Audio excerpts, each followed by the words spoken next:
अनुग्रहमा आज 24 भागहरू नामक शीर्षकबाट तपाईँहरूलाई प्रचार गर्न चाहन्छु। आजको हाम्रो मुख्य वचनको खण्ड पहिलो इतिहास 23 अध्यायको 1 देखि 5 सम्म हुनेछ। यो म तपाईँहरू सबैजनाको निम्ति पढिदिनेछु। जब दाउद वृद्ध र धेरै उमेरका भए तब तिनले आफ्ना छोरा सोलोमनलाई इजरायलमाथि राजा बनाए। तिनले इजरायलका सबै कुलनायक, पुजारीहरू र लेवीहरूलाई भेला गराए। लेवीहरू मध्ये 30 वर्ष र त्यसभन्दा बढी उमेरकाहरू गनिए। तिनीहरूका पुरुषहरू सबै जम्मा 38,000 थिए। तिनीहरू मध्येका 24,000 चाहिँ परमप्रभुका मन्दिरको कामको रेखदेख गर्न, 6,000 अधिकृत र न्यायकर्ताहरू, 4,000 द्वालपालहरू र 4,000 चाहिँ दाउदले दिएका बाजा बजाएर परमप्रभुको स्तुतिगान गर्न तिनले खटाइदिए। यो परमेश्वरको वचन हो। आमेन।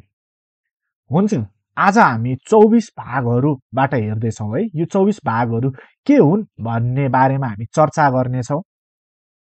अवश्य नै हामी यहाँ भएका परिवारहरूको वंशावलीहरूको बारेमा अध्ययन गर्ने छैनौँ।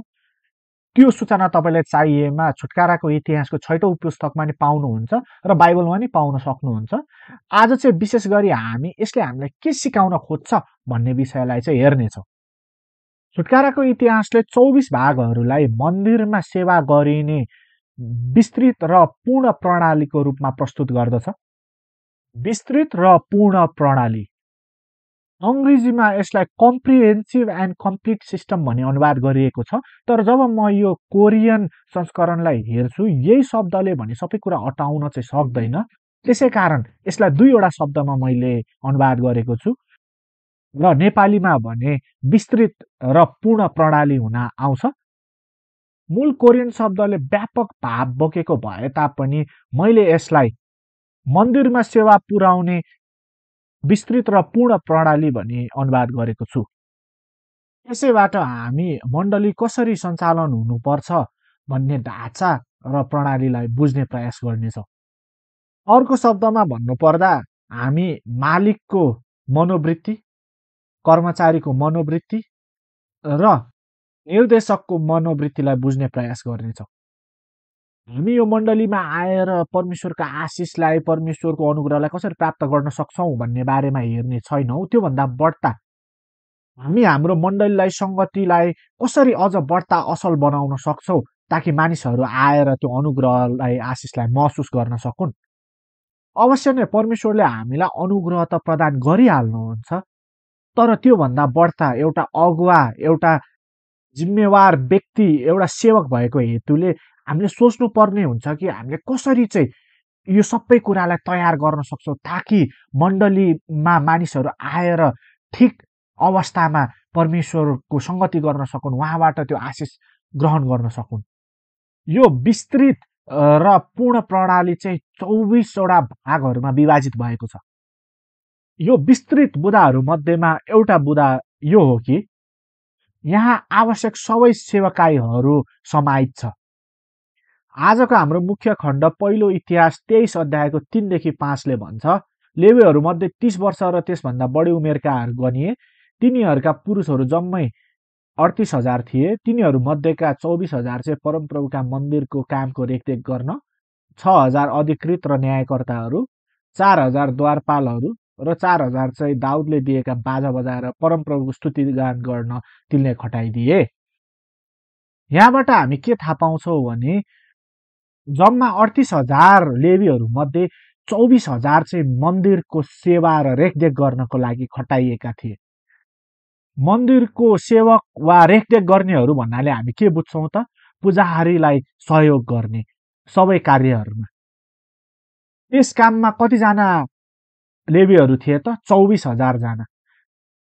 आजको दिनमा उनीहरूलाई हाम्रो एल्डरहरू, डिकनहरू, विभिन्न प्रार्थनाका संयोजकहरू र मण्डलीमा विभिन्न अगुवाई गर्नेहरूसँग तुलना गर्न मिल्छ। अनि हामीलाई बाइबलले बताउँछ कि 6,000 जना चाहिँ अधिकृत र न्यायकर्ताहरू थिए भनेर। ती अधिकृत र न्यायकर्ता भनेको को हुन् त? तिनीहरू पुजारीहरू हुन्। आजको दिनमा उनीहरूलाई हामी पास्टरहरूसँग, प्रचारकहरूसँग तुलना गर्न सक्छौँ। अनि बाँकीका 4,000 जना चाहिँ द्वारपालहरू थिए।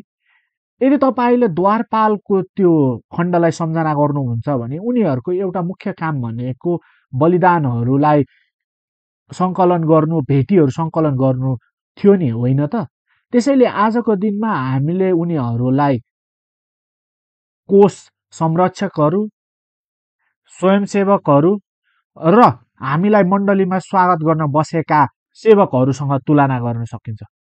यदि त्यसलाई हामीले पदको रूपमा हेर्ने हो भने पनि एल्डर, डिकन र डिकनेसहरूसँग तुलना गर्न सकिन्छ। अनि 4000 जनाले चाहिँ दाउदले बनाएका बाजागाजा साथ परमेश्वरलाई स्तुतिगान चढाउने गर्दथे। त्यहाँ गायकहरू पनि सम्मिलित थिए। आजको समयमा उनीहरू क्वायर टिमका मान्छेहरू हुन्, आराधना झुण्डका मान्छेहरू हुन्, जसले स्तुति प्रशंसा चढाउने गर्छन्, गाउने गर्छन्। 24 भागहरूमध्ये राजा दाउदले खटाएका 4वटा सेवकाईको विभिन्न क्षेत्रहरू सङ्गतिको आधारहरू हुन् नि, होइन त? प्रार्थना झुण्डका अगुवाहरू, पास्टरहरू र विभिन्न अगुवाहरू, कोषाध्यक्षहरू, स्वागत गर्नेहरू, आराधना झुण्डका व्यक्तिहरू, यी सबैजना महत्त्वका छन् नि, होइन? यी क्षेत्रहरू सेवा पुर्याउनु पर्ने अत्यावश्यक सेवकाईका क्षेत्रहरू हुन्। 24 भागहरूले यो क्षेत्रलाई पनि समेटेको छ। यसै कारण यो विस्तृत छ, बृहत छ। यो 24वटा भागहरूको ढाँचामा हामीले एउटा प्रणालीलाई सञ्चालन गर्ने, व्यवस्थापन गर्न सक्छौँ एउटा मण्डलीमा, जसद्वारा हामी परमेश्वरलाई प्रशंसा दिन सक्छौँ र सेवा पुर्याउन सक्छौँ। यो पूर्ण छ। यो पूर्ण छ किनभने यो परमेश्वरद्वारा संरक्षित हो। यो पूर्ण छ र सिद्ध छ। यसमा केही कुराको पनि घटी कमी छैन। किनभने यो परमेश्वरद्वारा संरचना गरिएको हो। पहिलो इतिहास 28:12देखि 13ले यसो भन्छ, आत्माले तिनको मनमा राख्नु भएको सबै कुरा अनुसार तिनले परमप्रभुको मन्दिरका चोकहरू र चारैपट्टिका कोठाहरू, परमेश्वरको मन्दिरका भण्डारहरू र अर्पण गरिएका भेटी राख्ने भण्डारहरूका निम्ति नक्सा दिए। लेवी र पुजारीहरूका दलका निम्ति र परमप्रभुको मन्दिरमा सेवा गरिने सबै काम र त्यसमा प्रयोग गर्ने सबै भाँडाहरूको निम्ति निर्देशनहरू तिनलाई दिए। यो खण्डले हामीलाई बताउँछ कि राजा दाउद